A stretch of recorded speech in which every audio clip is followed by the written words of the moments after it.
Hello friends, welcome to Indian study पर आपका स्वागत है। दोस्तों, आज की इस वीडियो में मैं आप लोगों के लिए हिंदी का टेस्ट लेकर के आया हूं, जो कि आपके आने वाले एग्जाम यूपी जेल वार्डर के लिए बहुत ही ज़्यादा इंपॉर्टेंट है।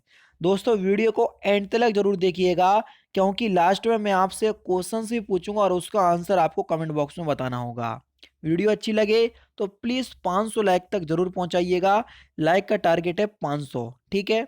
डिस्क्रिप्शन में टेलीग्राम चैनल का लिंक दिया हुआ है, वहां से आप इस वीडियो के पीडीएफ भी प्राप्त कर सकते हैं। पहला क्वेश्चन, कड़ाही में गिरा चूल्हे में आ पड़ा। इसका इस एक लोकोक्ति है, इसका अर्थ क्या है? कड़ाही से गिरा चूल्हे में आ पड़ा, तो इस लोकोक्ति का सही अर्थ क्या हो जाएगा? एक विपत्ति से छुटकर दूसरी विपत्ति में पड़ना। पहला ही ऑप्शन बिल्कुल करेक्ट हो जाएगा। नेक्स्ट क्वेश्चन स्टार्ट करने से पहले मैं आपको बता दूं, दोस्तों, अगर आप घर बैठे यूपी जेल वार्डर की तैयारी करना चाहते हैं तो अनअकैडमी आप लोगों के लिए रिवीजन बैच लेकर के आई है यूपी जेल वार्डर का, जिसमें हिंदी, मैथ, रीजनिंग और जीके आपको सभी पढ़ाया जा रहा है। ये बैच जो है वो आपका 19 दिसंबर से पहले पहले कंप्लीट भी हो जाएगा। अगर आप इस बैच में एनरोल करना चाहते हैं तो डिस्क्रिप्शन में लिंक दिया हुआ है, वहां से आप इस कोर्स को परचेस कर सकते हैं। इस कोर्स को परचेस करने के लिए रेफरल कोड यूज कीजिएगा, जो कि डिस्क्रिप्शन में लिखा हुआ है। तो वहां से आप इस कोर्स को परचेस करने के लिए इंस्टेंट 10% का डिस्काउंट भी प्राप्त कर सकते हैं। तो चलिए देखते हैं नेक्स्ट क्वेश्चन। परमानंद में कौन सा समास है? अब इसका समास विग्रह करो। समास विग्रह क्या हो जाएगा?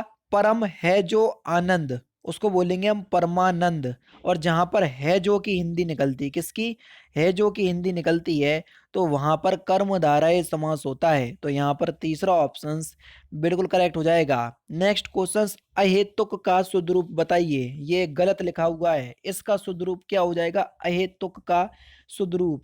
तो आपका सही आंसर हो जाएगा अहेतुकी, यानी कि इस क्वेश्चन का दूसरा ऑप्शन बिल्कुल करेक्ट। निम्नलिखित में से किस कवि ने सतसई की रचना नहीं की? जल्दी बताओ। निम्नलिखित में से किस कवि ने सतसई की रचना नहीं की? तो आपका जो सही आंसर हो जाएगा वह हो जाएगा ब्रंद, यानी कि इस क्वेश्चन का चौथा ऑप्शन आपका बिल्कुल करेक्ट है। मतीराम, सेनापति और बिहारी ने सतसई की रचना की है। ब्रंद कवि ब्रंद सतसई नामक नीति ग्रंथ में 700 दोहों का रचना की है, ठीक है। खेट कौतुकम किसकी रचना है? जल्दी बताओ, खेट कौतुकम किसकी रचना है? तो ये जो रचना है ये रहीम द्वारा रचित है। पहला ही ऑप्शन बिल्कुल करेक्ट। अंजो दीदी किस विधा की रचना है? अंजो दीदी किस विधा की रचना है? तो आपका जो सही आंसर हो जाएगा वह हो जाएगा नाटक। जी हाँ दोस्तों, अंजो दीदी जो नाटक है ये अ, विद्या उपेंद्र नाथ अस्क की रचना है। किसकी? उपेंद्र नाथ अस्क। नेक्स्ट क्वेश्चन, शालिभद्र सूरी की रचना का नाम क्या है? शालिभद्र सूरी की रचना का नाम क्या है? तो इसकी रचना का नाम है भतेशवर बाहुबली। दूसरा ऑप्शन करेक्ट। क्या है? भतेशवर बाहुबली, दूसरा ऑप्शन करेक्ट। तदीय समाज में से किसका संबंध है? तदीय समाज से किसका संबंध है? तो तदीय समाज से संबंधित है भारतेंदु हरिश्चंद्र का। दूसरा ऑप्शन बिल्कुल करेक्ट हो जाएगा। अमीर खुसरो किस नाम से जाने जाते थे? तो अमीर खुसरो को किस नाम से जानते थे? तो आपका सही आंसर हो जाएगा तूते हिंद। क्या? तूतिए हिंद, यानी कि इस क्वेश्चन का पहला ऑप्शन करेक्ट हो जाएगा। अब देखो, कोई लोग दूसरा ऑप्शन सोच रहे होंगे। देखो, बेसिकली तूतिए हिंद का नाम दिया गया था, लेकिन कहीं कहीं तोता हिंद भी आपका सही हो जाता है। देखो, जब दोनों ऑप्शंस में आए तो इसको प्रायोरिटी देना, और दोनों में से कोई भी ऑप्शंस में आए तो ये लगा देना, और ये भी लगा सकते हैं जब ये ऑप्शंस में ना हो, ठीक है। ना बहुत गर्म और ना बहुत ठंडा क्या कहलाता है? इसको हम क्या बोलेंगे? तो वाक्यांशों के लिए एक शब्द क्या हो जाएगा? इसको बोलेंगे हम समशीतोष्ण। चौथा ऑप्शन बिल्कुल करेक्ट। निम्नलिखित में से दलित आत्मकथा नहीं है। जल्दी बताओ, दलित आत्मकथा नहीं है।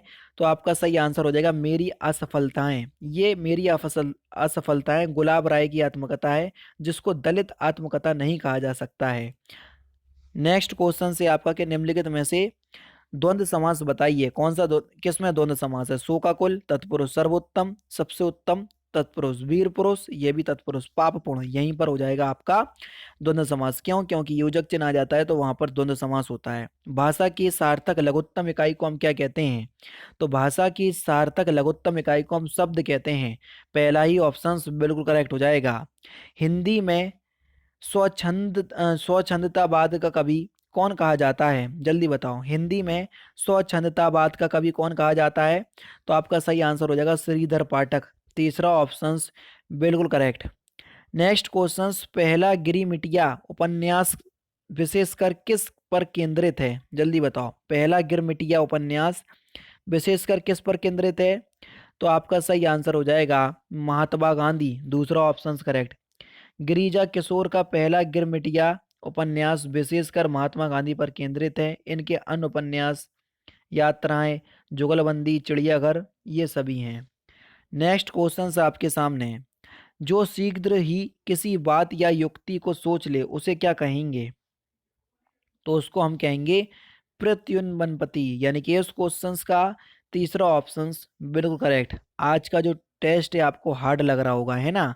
क्योंकि आज मैं ऐसा टेस्ट लेकर के आया हूं कि अगर एग्जामिनर थोड़ा हार्ड लेवल के क्वेश्चंस लेकर के आएगा तो ऐसे जरूर क्वेश्चंस डालेगा। तो हर तरीके से मुझे आपको तैयार करवाना है। अथवा व्याकरण की दृष्टि से क्या है? तो अथवा जो है ये व्याकरण की दृष्टि से एक अव्यय है। चौथा ऑप्शन बिल्कुल करेक्ट हो जाएगा। छायावाद को स्थूल के प्रति सूक्ष्म का विद्रोह किसने कहा? छायावाद को स्थूल के प्रति सूक्ष्म का विद्रोह ये किसने कहा? तो ये जो कहा डॉक्टर नागेंद्र ने कहा। किसने कहा? डॉक्टर नागेंद्र।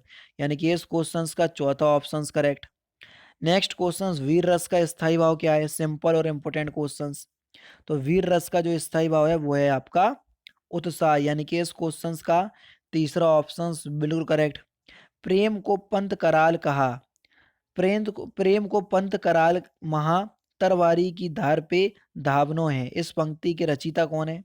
तो इस पंक्ति के रचयिता है बोधा। अब देखो, ये जो पंक्ति वाले क्वेश्चंस हैं याद नहीं करना, जो होंगे वो आपके सेट में आ जाएंगे, बस दिमाग में बिठा लेना। सांप्रदायिक समस्या पर लिखा गया उपन्यास कौन सा है? तो सांप्रदायिक समस्या पर लिखा गया उपन्यास का नाम है तमस। यानी कि इस क्वेश्चंस का पहला ही ऑप्शन आपका बिल्कुल करेक्ट है। ये जो तमस है ना, ये भीष्म साहनी ने लिखा, ये भी पढ़ा चुका हूँ। निम्नलिखित में से कौन सी रचना कार का नाम जो है वो सही नहीं है? फूल नहीं रंग बोलते हैं, ये बिल्कुल ठीक है। उस जनपद का कवि हूँ, त्रिलोचन शास्त्री, बिल्कुल ठीक है। सीढ़ियों पर धूप में, ये जो है वो आपका क्या हो जाएगा? गलत हो जाएगा। ठीक है, सीढ़ियों पर धूप में जो रचना है ये रघुवीर सहाय की है, ना कि शमशेर बहादुर की। तो तीसरा ऑप्शन करेक्ट है। नेक्स्ट क्वेश्चन, अकाल पुरुष गांधी किसने इस जीवनी की रचना की? जल्दी बताओ। अकाल पुरुष गांधी इस जीवनी की रचना किसने की? तो सही आंसर हो जाएगा जैनेन्द्र। पहला ही ऑप्शन करेक्ट। प्रबंध चिंतामणि के रचयिता का नाम क्या है? प्रबंध चिंतामणि के रचयिता का नाम, तो आपका सही आंसर हो जाएगा मेरुतुंग। क्या? मेरुतुंग। चौथा ऑप्शन बिल्कुल करेक्ट हो जाएगा। फणीश्वर नाथ रेणु की कौन सी कहानी है? जल्दी बताओ। फणीश्वर नाथ रेणु की कौन सी कहानी है? रसप्रिया। रसप्रिया जो कहानी है ये फणीश्वर नाथ रेणु की है। पहला ऑप्शन बिल्कुल करेक्ट। दुखम सुखम उपन्यास की लेखिका कौन है? Important questions. दुखम सुखम उपन्यास की लेखिका कौन है? तो आपका सही आंसर हो जाएगा ममता कालिया। तीसरा ऑप्शन बिल्कुल करेक्ट। कुटिल का विलोम शब्द क्या है? कुटिल का विलोम शब्द, तो कुटिल का विलोम शब्द क्या हो जाएगा? रिजु। तीसरा ऑप्शन बिल्कुल करेक्ट। तार सप्तक में कौन सा कवि सम्मिलित नहीं है? जल्दी बताओ। तार सप्तक में कौन सा कवि सम्मिलित नहीं है? देखो, 1943 में अज्ञे द्वारा संपादित तार सप्तक प्रकाशित हुआ। इसमें 7 कवि सम्मिलित थे। मुक्तिबोध, रामविलास शर्मा, नेमीचंद्र जैन, गिरिजा कुमार माथुर, भारत भूषण अग्रवाल और प्रभाकर माचवे, और एक थे अगे। ठीक है ना? तो कौन सम्मिलित नहीं है? तो आपका सही आंसर हो जाएगा रघुवीर सहाय। चौथा ऑप्शन करेक्ट। छीनी छीनी बीनी चदरिया किस उपन्यास की कृति है? जल्दी बताओ, ये किस उपन्यास की कृति है?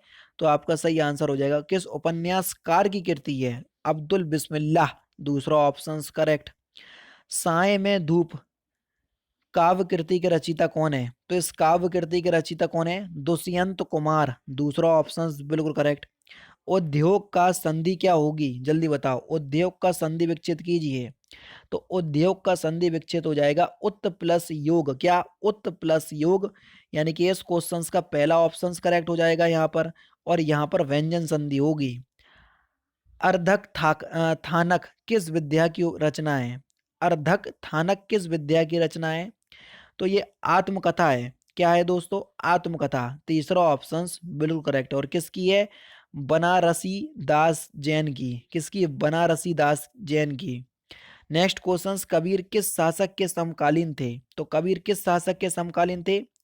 तो दोस्तों इस क्वेश्चंस का आंसर आप मुझे कमेंट बॉक्स में बताएंगे, क्योंकि ये सिंपल क्वेश्चंस है और जो लास्ट वाला क्वेश्चन है वो थोड़ा हार्ड है। इसलिए मैं कह रहा हूँ कि कबीर किस शासक के समकालीन थे। तो इस क्वेश्चंस का आंसर आप मुझे कमेंट बॉक्स में जरूर से बताइएगा। राम वृक्ष बेनीपुरी की कौन सी कीर्ति यात्रा व्रत है? तो कौन सी कीर्ति यात्रा व्रत है? तो सही आंसर हो जाएगा पैरों में पंख बांधकर। तीसरा ऑप्शन बिल्कुल करेक्ट। जिसने मृत्यु को जीत लिया, इसको क्या कहते हैं? वाक्यांशों के लिए एक शब्द बताना है। तो जिसने मृत्यु को जीत लिया उसको बोलेंगे मृत्युंजय। दूसरा ऑप्शन बिल्कुल करेक्ट है। प्रत्यय रहित शब्द बताना है, कौन सा शब्द जो है वो प्रत्यय रहित है? तो जल्दी बताइए। तो आपका जो सही आंसर हो जाएगा वह हो जाएगा वैज्ञानिक में एक प्रत्यय, कपालू में प्रत्यय, अनुवाद में प्रत्यय, मर्मग। ये प्रत्यय रहित शब्द है, इसमें कोई भी प्रत्यय नहीं है जो कि पीछे लगाए जाते हैं किसी भी शब्द के प्रत्यय। नेक्स्ट क्वेश्चंस, लास्ट क्वेश्चंस के निम्नलिखित में से कौन सी रचना एवं उपन्यासकार रचनाकार का युग्म सही नहीं है? जल्दी बताइए। तो देखो, कविता कौमुदी ये राम नरेश त्रिपाठी की है, ठीक है। हिम क्रीटिनी माखनलाल चतुर्वेदी की है, बिल्कुल ठीक है। हल्दी घाटी श्याम नारायण पांडे की है, बिल्कुल ठीक है। रसबंती ये सिया राम शरण गुप्ता की है, बस यही गलत है, क्योंकि जो आपकी रसबंती है ये रामधारी सिंह दिनकर की रचना है, ना कि इनकी। तो यहाँ पर चौथा ऑप्शन क्या हो जाएगा? करेक्ट हो जाएगा। तो दोस्तों ये थे आपके हिंदी के 37 क्वेश्चंस जो कि मैंने आज की इस वीडियो में आपको कवर करवा दिए। हार्ड लेवल का क्वेश्चंस थे आज। तो आप लोग मुझे कमेंट बॉक्स में ज़रूर से बताइएगा कि आपके इस टेस्ट में लगभग कितने नंबर आए, ठीक है। तो दोस्तों फिलहाल की वीडियो में तो सिर्फ इतना ही। अगर आपको वीडियो पसंद आए तो प्लीज़ दोस्तों वीडियो को लाइक कीजिए, शेयर कीजिए और साथ ही साथ हमारे चैनल को सब्सक्राइब करना ना भूलें, क्योंकि मैं रोजाना इसी तरह की वीडियोज़ आप लोगों के लिए लाता रहता हूँ। नमस्कार दोस्तों, जय हिंद, जय भारत।